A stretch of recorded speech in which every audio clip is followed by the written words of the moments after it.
Sir আমাকে কোনো মানে বই থেকে বা জব বিষয়ে কোনো প্রশ্ন না করে সে আমার ব্যক্তিগত জীবনের কোনো কিছু প্রশ্ন করতেছিল, যেগুলো আমাকে মাঝে মাঝে মেসেঞ্জারে নক করতো, নক করে জিজ্ঞাসা করতো পরীক্ষা কেমন হয়েছে বা পরীক্ষা কবে আছে, কয়টা আছে, এরকমের কয়েকদিন বসিল।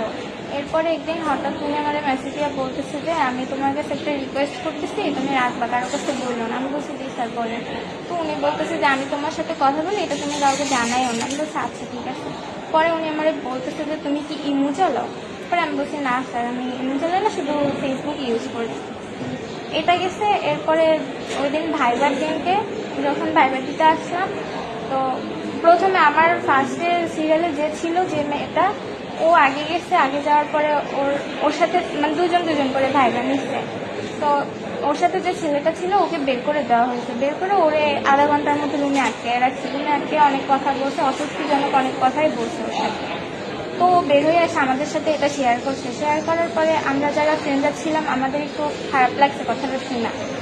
পরে আমার সিরিয়ালে যখন আমি গেছি তখন হচ্ছে বলছে আমাকে, স্যার বলতেছে যে তুমি তো আমি একটা জব কম দিছিলাম, এই জন্য বলছে তুমি একটা জব কম দিচ্ছে, এটা হবে না, তুমি আবার লেখা নিয়ে আসো। পরে আমি স্যারকে অনেক রিকোয়েস্ট করছি যে স্যার আমি তো অনেক অসুস্থ, আজকের মতো আমার এই মাফ করে দেন, আমি পরের দিন আপনাকে দিব লেখা। স্যার বলতেছে না কিছুতেই হবে না, আজকেই দিতে হবে, দিয়ে তারপর তুমি বাসায় যাবা।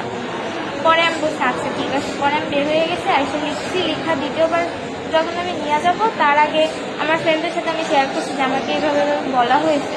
তো ওরা বলতেছে যেহেতু তোরা আবার একারে ডাকছে তাহলে এখানে কোনো কারণ আছে, বা উনি তোর সাথে কোনো খারাপ কথা বলতে পারে বা কিছু একটা করতে পারে, তাহলে তুই সাথে সেফটি হিসাবে তুই রেকর্ডটা অন করে নিয়ে যা, কারণ মুখের কথা তো সবাই বিশ্বাস করবে না। এরপরে আমি রেকর্ড অন করে নিয়ে স্যারের রুমে ঢুকি। তো স্যারের কাছে আমি ফাইল জমা দিই। ফাইল জমা দেওয়ার পরে মানে উচিত না একজন স্যার হিসেবে একটা ছাত্রীকে এইসব প্রশ্ন করা। তারপরে উনি আমার বলছে যে টাকার কথা বলছিল একবার। পরে আমি বলছি স্যার আমার কাছে তো টাকা নেই। পরে বলছে তাহলে আমার 20,000 টাকা ধার হিসাবে দাও। পরে আমি বলছি স্যার থাকলে দিতাম। পরে বলতেছে যে ঠিক আছে তাহলে টাকার দরকার নেই, আমার বাসায় একদিন দাওয়াত করো। পরে বলছে আচ্ছা ঠিক আছে স্যার। পরে কাছে ভয় পাইছে বাসায় দাওয়াত করার কথা বলছি। আমি বলছি না স্যার ভয় পাবো কেন। পরে বলছে ঠিক আছে বাসায় দাওয়াত করতে হবে না, বাহিরে একদিন আমরা পার্টি করি, এগুলো বলছে স্যার। প্রস্তাব বলতে ওরকমের না, কিন্তু ওই যে বললাম মেসেঞ্জারে মাঝে মাঝে নক করতো আর বলছে যে আমি ইমু চালাই কিনা এইসব প্রশ্ন করতো।